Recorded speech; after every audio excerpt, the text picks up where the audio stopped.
Want help to grow your business? Download BRiN, the world's first business advisor in your pocket. To find out more, visit BRiN.ai or search the App Store today.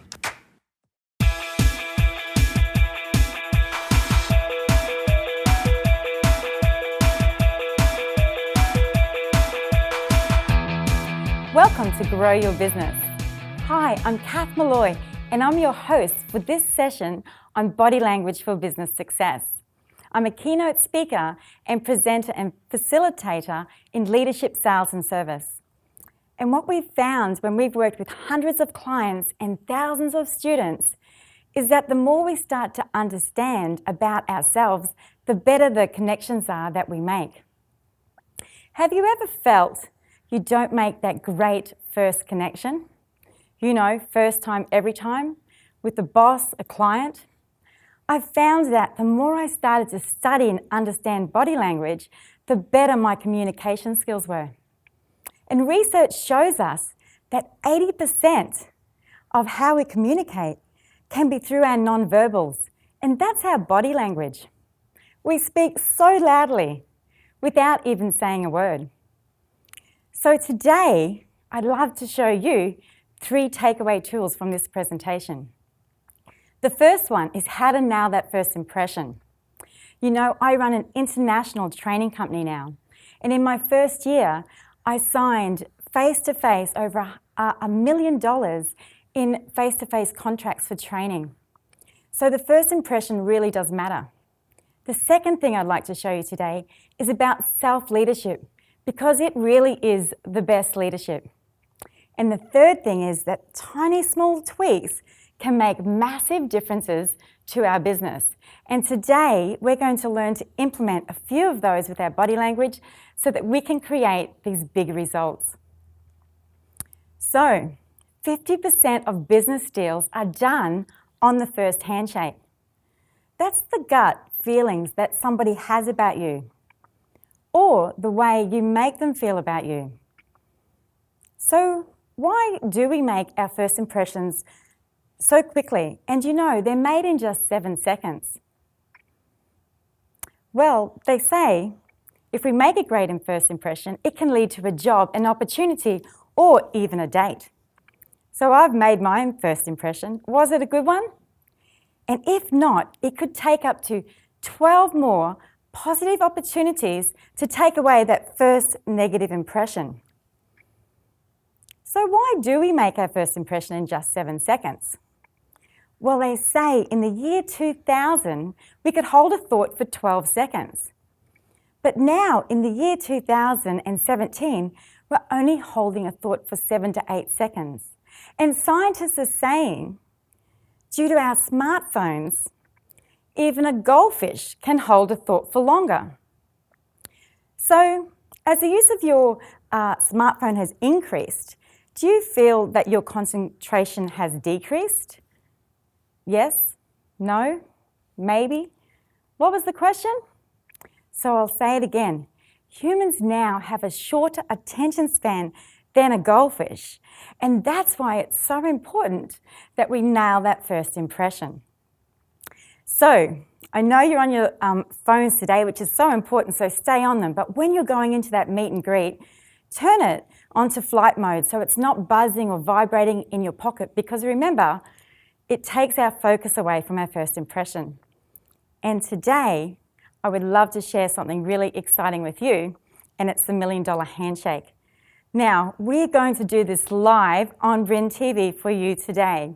So I would love someone to come up from the crew to come and help me demonstrate a hack of the $1 Million Handshake. Let's have a look at it. Fantastic. So what's your name? Chase. Chase, hang on 1 second. This is Chase, and Chase, thank you for joining me today. Have we ever had a handshake or met before? No. So this is our first time live. Let's have a look and see what happens. Okay, Chase, I want you to treat me like your $1 million customer. So I want you to step back a few paces and come up and handshake. Alrighty. Okay, fantastic. Hi, how are you? I'm good, thanks. How are you? Good, great. Stay right where you are. Okay, thank you. So Chase has a wonderful smile, great eyes, good contact. There's a few things that we're going to do. When Chase first came up, he stepped back. So we're going to have a look at that in a moment because that can take us off balance. So it's really important that if we do, we bring our foot up and we stay even. Now you might notice our arms. Chase's arm is stretched out quite far. Mine's not too far, but it means we've got a big space between us. So Chase, I think you'd be more comfortable if you came in just a little bit. So about 3 feet. Oh, how's that? Yeah, much better. Much better. Straight away, we've relaxed, which is fantastic. So we want to make sure that we're not too tense here because that comes through into the other person's arm. So let me show you. When we tighten here, we pull our arm up. Feel that? Mm-hmm. And that straight away goes into the neck. And we can transfer this feeling into the next person. So it's really important to stay relaxed here, but firm here. Try that. A little bit firmer. Okay, great. We're going to drop hands just for a moment while I talk about a couple of other things. One is we don't put our hands in our pocket because we never know what's in there. Don't let people be thinking what's in your pocket. So we want great head contact. Sometimes we turn our head to the side. We're showing the ear like we're listening, but it's better if we can connect straight on. Our shoulders and our hips aligned because then it's just you and me having a great conversation, isn't it? Yeah. How's that feel? Much better. Great, we've made a really good connection. All right, let's shake hands again. Okay, now it's really important that our webs touch. I'm just going to alter this a little bit more. How's that feel? Better. Yeah. Better? Yeah. So when we touch it, we've actually created some trust here. And we might as well start off the handshake the way we'd like to end it, with that great feeling of trust. Fantastic. I really love what you're doing there. That's awesome. Okay, so I'm going to show you one more thing, and this is great if you can practice it too. Okay, in a second, I'm going to squeeze your hand quite firmly. Okay. And I want you to match my grip. So we'll look at a scale from 0 to 10. Now, the reason this is important because the handshake is about the way you make someone else feel. Okay, so meet me. Now I'm going to release. Meet me. How does that feel? Yeah, so we're both soft, but yeah. it feels great. Both firm. How does that feel? Yeah, good. Yeah. Comfortable. But now I want you to go soft while I go hard. How does that feel? Yeah, it's strange. Strange. I'm crushing you. Yeah. Okay, so you do it to me. How does that feel? Yeah, strange. Strange. And what do you think of me when you're firm and I'm soft? That you're soft. I'm soft. I'm a bit weak. So it's really important that we learn to match who we're meeting. And in a nanosecond, we can do that, can't we? Yeah. Fantastic. It's That's instant. awesome. Well, you have a great stand, beautiful, great eye contact, big smiles. I'm really impressed with your handshake. Cool, so thank just you. those tiny tweaks of staying grounded with your feet, keeping your other hands away from your pocket because we don't want to be hiding it behind our backs or anywhere. It makes people think, what's happening? And being able to be just that little bit more relaxed but firmer. A little bit firmer? Great.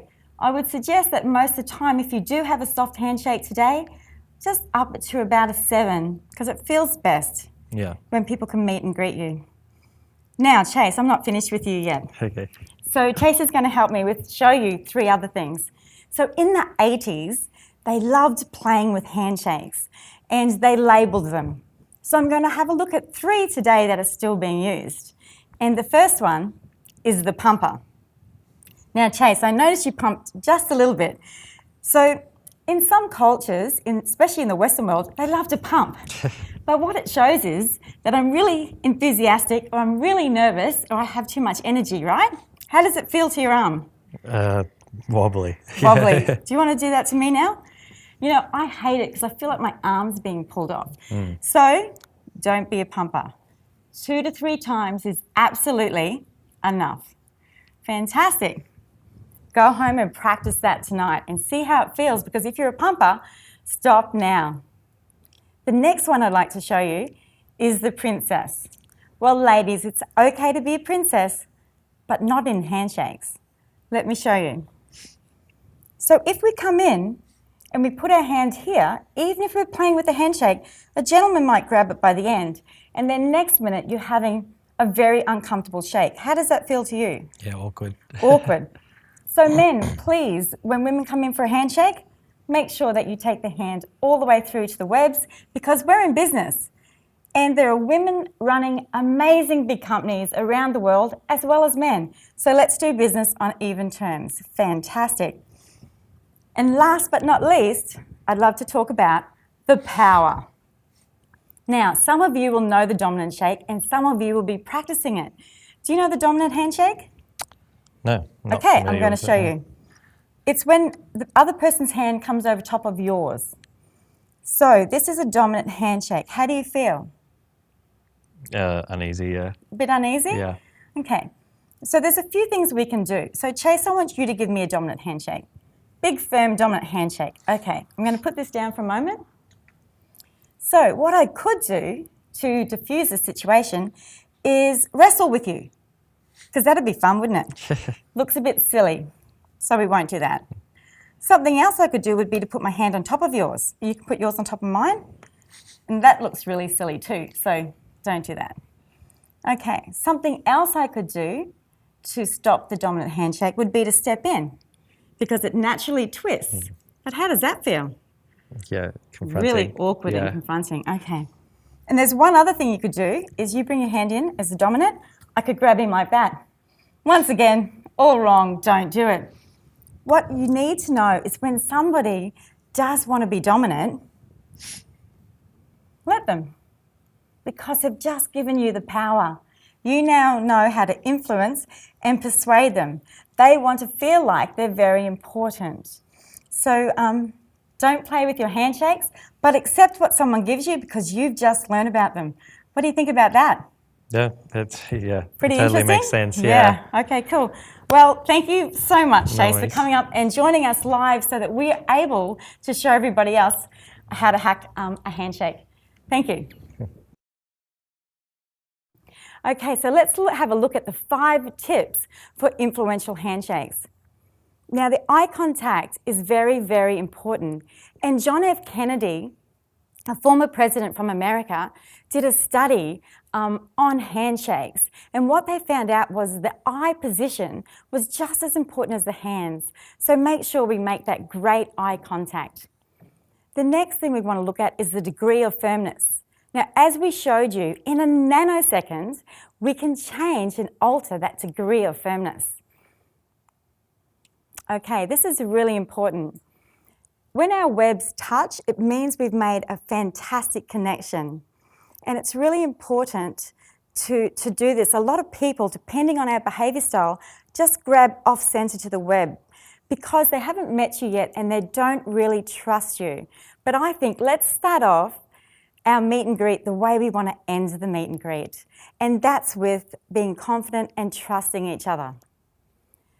Okay, our 4th tip is that we shake for 2 to 3 seconds, and that's it. Because sometimes when we just shake too long, no one knows when to let go and it becomes uncomfortable. And last but not least, let's not be a pumper. Remember, 2 to 3 pumps, and that's enough. So first impressions really matter. And our first impression is usually made through that handshake, or it could be emails or phone calls. So we need to start to become really conscious. To continue enjoying this presentation, download BRiN, the world's first business advisor in your pocket. To find out more, visit BRiN.ai or search the App Store today.